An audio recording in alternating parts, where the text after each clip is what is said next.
of transmission in the community. So Dr. Murphy will be talking about that. But this is now the beginning of flu immunization season, so would like to invite everyone to get their flu vaccine. I'm going to get mine today so everybody can see that we lead by example in public health.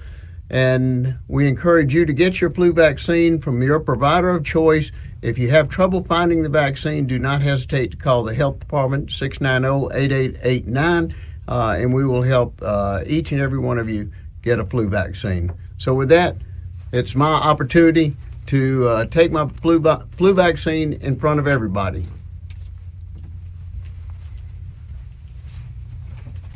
Step over just a bit.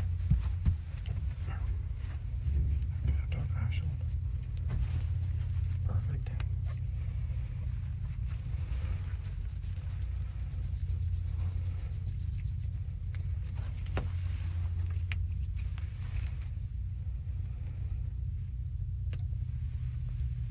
Big stick.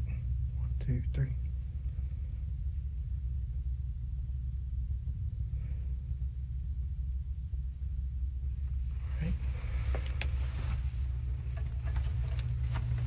Thank you very much. Easy as 1, 2, 3.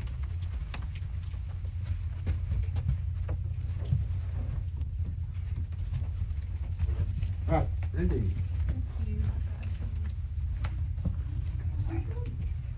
Okay. Uh-oh. Dr. Eichel left his badge. All right. Hi there, everyone. Yeah, it's flu season coming on, and flu shots are already available out there. So please go and get a flu shot, you and your whole family, especially if you are in some of those high-risk categories for severe complications when you have respiratory disease. And then if you don't have a private provider, you can call us at the health department and get a flu shot at one of our 8 clinics, 690-8889. And we'll also be having some free flu vaccination clinics.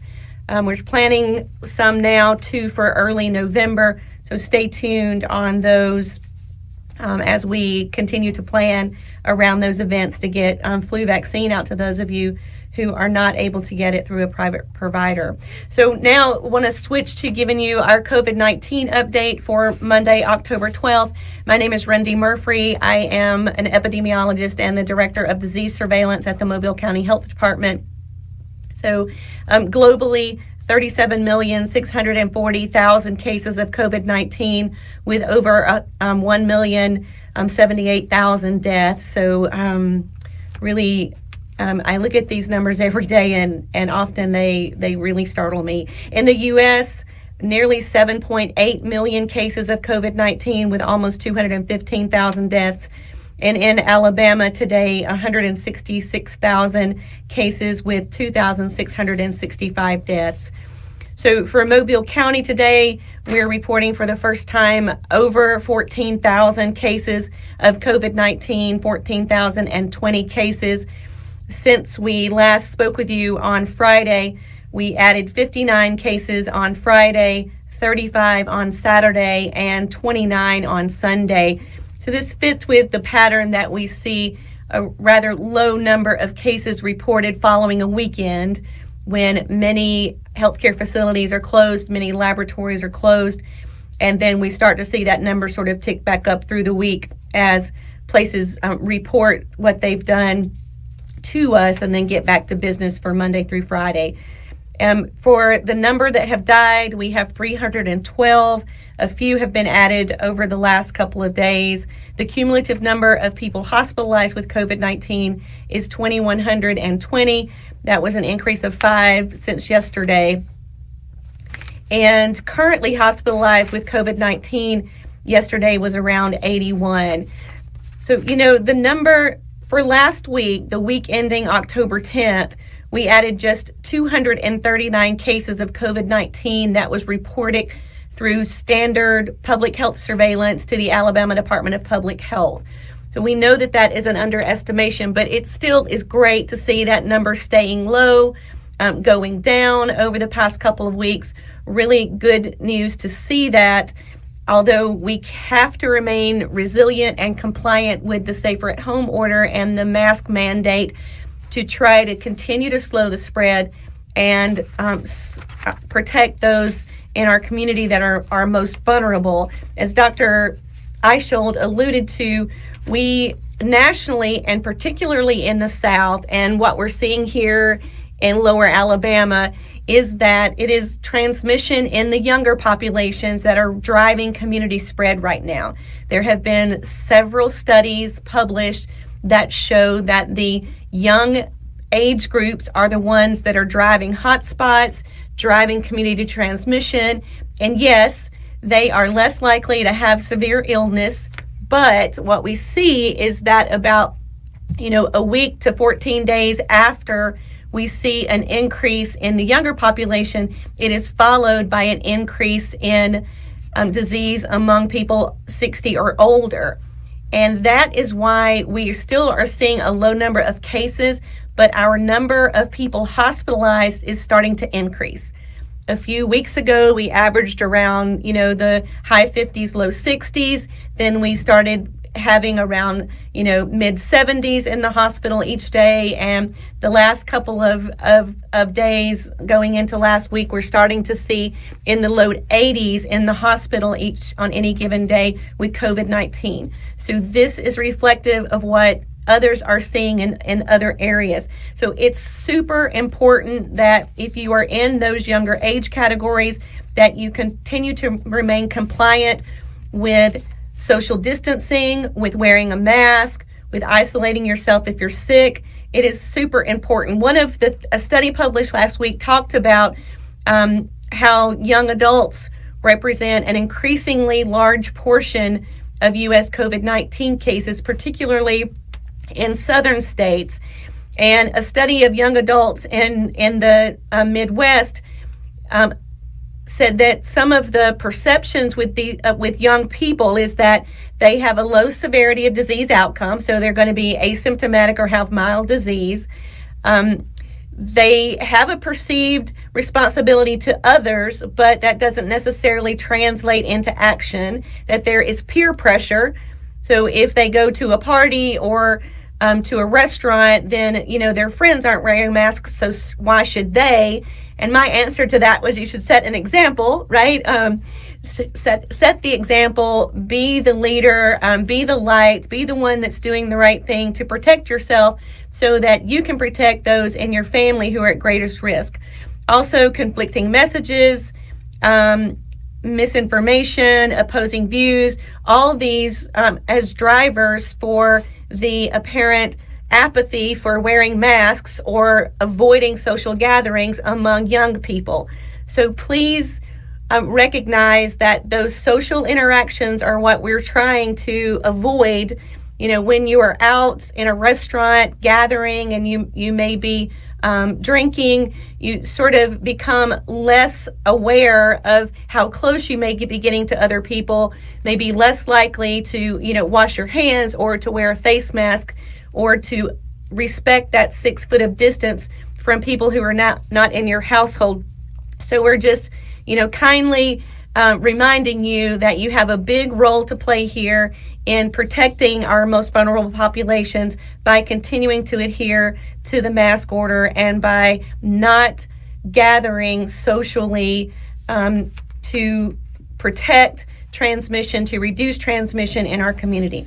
So a little bit more about the trends in our weekly report that came out today. So our rate, so the number of cases per 100,000 population overall is still sitting around 3,400, but in the age group of 18 to 24, it's 5,394 cases. Quite a large increase in the number of cases among 18 to 24-year-olds compared to other age categories.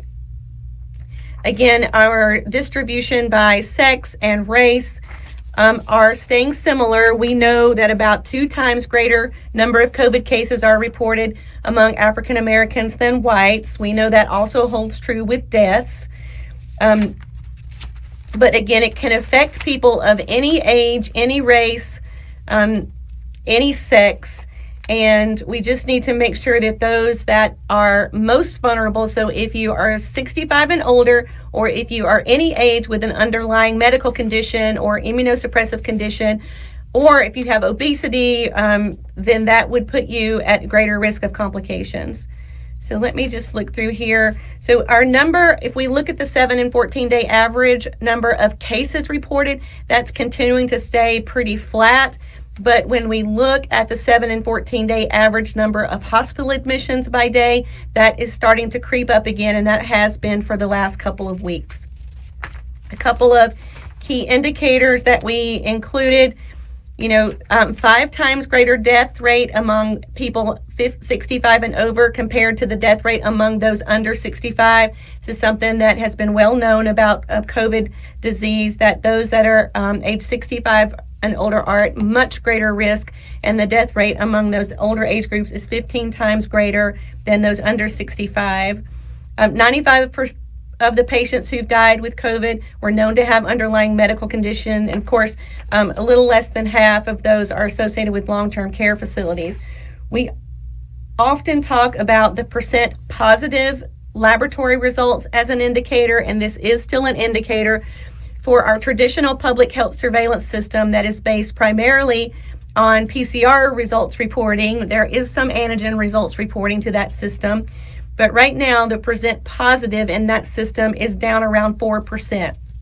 I'm pleased to see that the number of tests conducted is up. It looks very nice. We're meeting our goals there, and the percent positive is quite low in our traditional surveillance. Though when we look at the percent positive in places that haven't been reporting through our standard reporting system, we sometimes see higher percent positives among the locations that are doing rapid tests. So these are the machines or the cards that are flooding the market, particularly at nursing homes and urgent cares and that sort of thing. And you can get a test result in a very short period of time. It does not require a highly complex molecular laboratory. And many of those folks are not able to report to us electronically. And we sometimes see the percent positive in those locations up above 10%, around 12 to 14%. So take a look at the map with a cumulative number of cases reported. You can see this adjusts for the population size.